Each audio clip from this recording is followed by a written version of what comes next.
তিনি ছিলেন মধ্যম আকৃতির সুঠাম দেহের অধিকারী একটি মানুষ।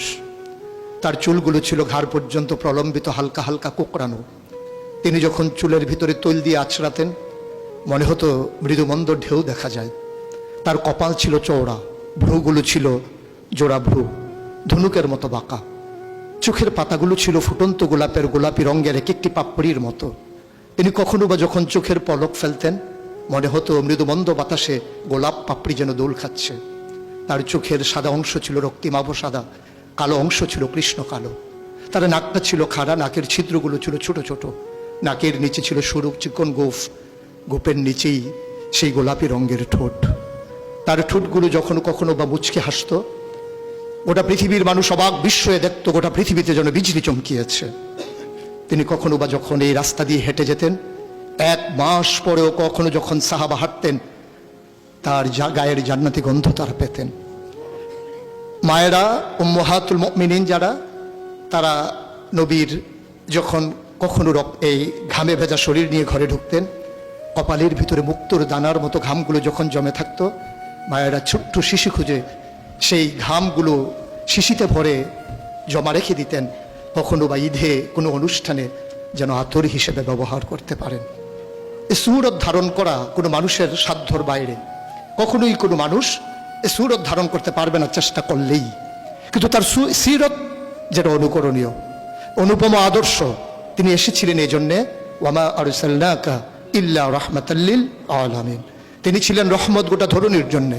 যেমন করে আল্লাহ বলেছেন, ফাবিমা রাহমাতিন মিনাল্লাহি লিনতা লাহুম ওয়ালাউ কুনতা ফাজ্জান গালিজাল কলব লানফাদ্দু মিন হাওলিক ফাআফু আনহুম ওয়াস্তাগফির লাহুম ওয়াশাওিরহুম ফিল আমর ফাইযা আযামতা ফাতাওয়াক্কাল আলাল্লাহ ইন্নাল্লাহা ইউহিব্বুল মুতাওয়াক্কিলিন।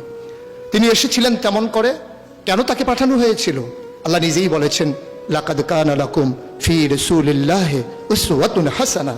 তিনি ছিলেন মডেল, তিনি ছিলেন আইডল, তিনি ছিলেন আইকন, তিনি ছিলেন অনুপম আদর্শ, তিনি ছিলেন উসওয়াতুন হাসানাহ।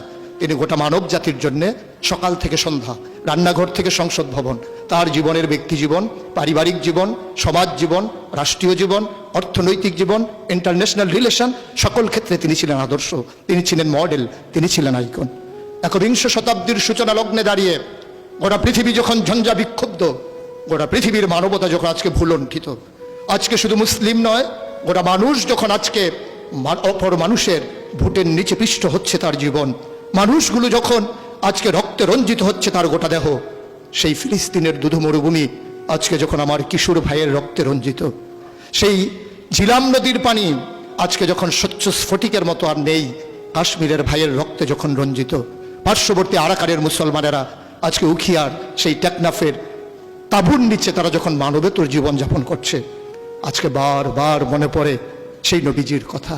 তিনি যদি আজকে আসতেন কোনো একটা ভূখণ্ডে, আমরা যদি দৌড়ে দৌড়ে তার কাছে যেতে পারতাম, ওটা মানবতা যদি বলতে পারতাম মুক্তি চাই, স্বাধীনতা চাই, ভোটের নিচ থেকে জীবন চাই, তিনি হয়তো আঁকড়ে ধরে বলতেন এখানেই শান্তি, চলে এসো উদখুলু ফিস সিলমি কাফা, তাহলেই তোমাদের জন্য প্রশান্তি, তাহলেই তোমাদের জন্য মৃত্যুর, স্বাভাবিক মৃত্যুর গ্যারান্টি।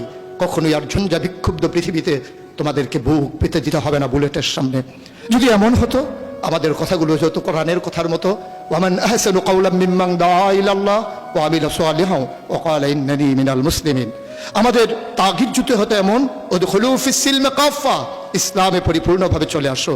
আমরা যদি সে কথা থেকে দূরে সরে আসতে পারতাম, আফাতুমিনুনা বিবাযিল কিতাব ওয়া তাকফুরুনা বিবায, কতই না সুন্দর হতো। ভালোবাসা যদি হতো এমন যে নবীকে যেমন করে আল্লাহ তাবারক ওয়া তাআলা ভালোবাসার আধার বানিয়েছিলেন, আবাদতে যদি আমরা হতে পারতাম এমন, আনতা আবুদাল্লাহ কাআন্নাকা তারাহু ফাইন লাম তাকুন তারাহু ফাইন্নাহু ইয়ারাক। আমরা যদি সফলতা এমন হতে পারতাম, কাদ আফলাহাল মুমিনুন আল্লাযীনা হুম ফি সালাতিহিম খাশিউন। আমরা যদি দীপ্ত শপথ গ্রহণ করতে পারতাম, ইন্না সালাতি ওয়া নুসুকি ওয়া মাহইয়ায়া ওয়া মামাতি লিল্লাহি রাব্বিল আলামিন। আমরা যদি নিজেদের কুরবানির নজরানা এভাবে পেশ করতে পারতাম, ইন্নাল্লাহা ইশতারা মিনাল মুমিনিনা আনফুসাহুম ওয়া আমওয়ালাহুম বিআন্না লাহুমুল জান্নাহ। সেই দীপ্ত শপথ জীবনে ধারণ করে আমরা যদি উমর বিন আব্দুল আজিজের মতো ক্ষমতা যখন তার মসনদে তাকে বসানো হলো, তিনি আস্তে করে ঘরে ঢুকলেন, তার বিবির সামনে গিয়ে বললেন, উত্তরাধিকার সূত্রে যে অলংকারগুলো পেয়েছো রেখেছো কোথায়?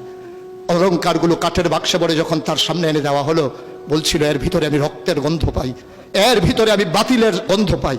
সুতরাং এই অলংকার তোমার না, এই অলংকার আমাদের জন্য গোলার কাটা, জাহান্নামের শাস্তির কারণ। তিনি সবগুলো অলংকার রাষ্ট্রীয় কোষাগারে জমা দিয়ে চোখের পানি ফেলে দিয়ে বলেছিলেন, পূর্বপুরুষের দায় পরিশোধ করলাম, পূর্বপুরুষের দায় পরিশোধ করলাম। তিনি সেদিন বলেছিলেন, সবার ঘরে যেমন রান্না হবে আমার ঘরেও তেমন রান্না হবে। প্রিয় দিনী ভাইয়েরা, প্রিয় আলেম ভাইয়েরা, আমি যদি এভাবে বলি, আজকে ১৫০০ বছর পরে আজকে আমাদেরকে স্বীকৃতি দিতে হবে কবি ফররুখের মতো। তিনি বলেছিলেন, কোরআনের নূর বুকে পুড়ে নিয়ে দাঁড়ালে যখন মরুর পথে, মহাবেদনায় দেখলে মানুষ ভাসছে পাপের কলস স্রোতে। সে কি অনাচার, সে কি বেবিচার, বিভৎস ক্রূর আখি বিলীন, ভয়াল ঘৃণায় নাক্কার শতাব্দী পথে রাত্রি দিন। আসুন সবাই মিলে এই ঝঞ্ঝা বিক্ষুব্ধ পৃথিবীকে একটু ফুলময় করে দেই, একটু আনন্দ ঘন পরিবেশ করে দেই। ভবিষ্যৎ প্রজন্মের জন্যে আমরা একটা সুন্দর পৃথিবী বিনির্মাণ করি। আর এই সুন্দর পৃথিবী বিনির্মাণে ওলামায়ে কেরামের নেতৃত্বে যে সংগঠন আপনাদেরকে সামনে টানছে, হেরার দিকে নিয়ে যাচ্ছে, যে হেরার রশ্মির আলোতে আপনার জীবন, পরিবার, রাষ্ট্র, গোটা বিশ্ব, মনে রাখবেন, আপনি কখনোই বাংলাদেশের সন্তান নন, আপনি বাঙালি নন, আপনি বাংলাদেশি নন। আপনার আসল পরিচয় ইন্নানি মিনাল মুসলিমিন, আমরা মুসলমান। ভূখণ্ডগতভাবে আমরা বাংলাদেশি, ভাষাগতভাবে আমরা বাঙালি।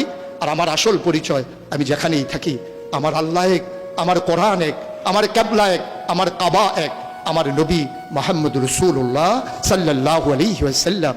তার নেতৃত্বে যেমন করে ১৫০০ বছর আগে মানুষগুলো একই পতাকায় ঐক্যবদ্ধ হয়েছিল, আজও তার রেখে যাওয়া আদর্শের ভিত্তিতে আসুন সকল ভেদাভেদ ভুলে সবাই এক হয়ে যায়। কওমি, সুন্নি, আলিয়া, নানান দলে বিভক্ত না থেকে আমরা সবাই মিলে বলি, আমরা একই মায়ের সন্তান।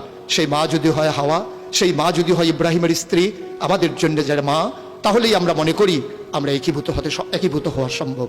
আসুন, ভাগাভাগি নেই। আমি চৌধুরী, আমি সরকার, আমি পেশকার, কোনো পরিচয় আমার আসল পরিচয় নয়। আমার আসল পরিচয় আমি মুসলিম। এটাই হোক মূল মন্ত্র, এটাই হোক সামনের পথ চলার পাথেও। তাহলে এই মজলিস সার্থক হবে, তাহলে এই পথ চলা সুন্দর হবে, তাহলে এই সময় দেওয়া কাজে লাগবে। আশা করি সে অনুভূতি নিয়ে আমরা এগিয়ে আসছি। আমরা নিজেদেরকে বিলিয়ে দিতে চাই জাতির বিনির্মাণে, আমরা নিজেদেরকে উৎসর্গ করতে চাই সুন্দর পৃথিবী নির্মাণে। তাহলেই সার্থকতা, তাহলেই সুন্দর। আমরা তো নিকৃষ্ট কোনো জীব নই, আমরা আশরাফুল মাখলুকাত, মানুষ। মানুষ হিসেবে বেঁচে থাকতে চাই, শির উঁচু করে, কখনোই অবদমিত হয়ে নয়, বাতিলের কাছে মাথা নত করে বাঁচার চাইতে, যেমন করে বলেছিলেন, শিয়ালের মতো ৫০০ বছর বাঁচার চাইতে সিংহের মতো এক মুহূর্ত বেঁচে থাকাই, এটাই হচ্ছে পুরুষত্ব, এটাই হচ্ছে বীর মুজাহিদের পরিচয়। আসুন আমরা বীর মুজাহিদ হয়ে দুনিয়া থেকে বিদায় নিয়ে নেই। আল্লাহ তাবারক ওয়া তাআলা সবাইকে কবুল করুক।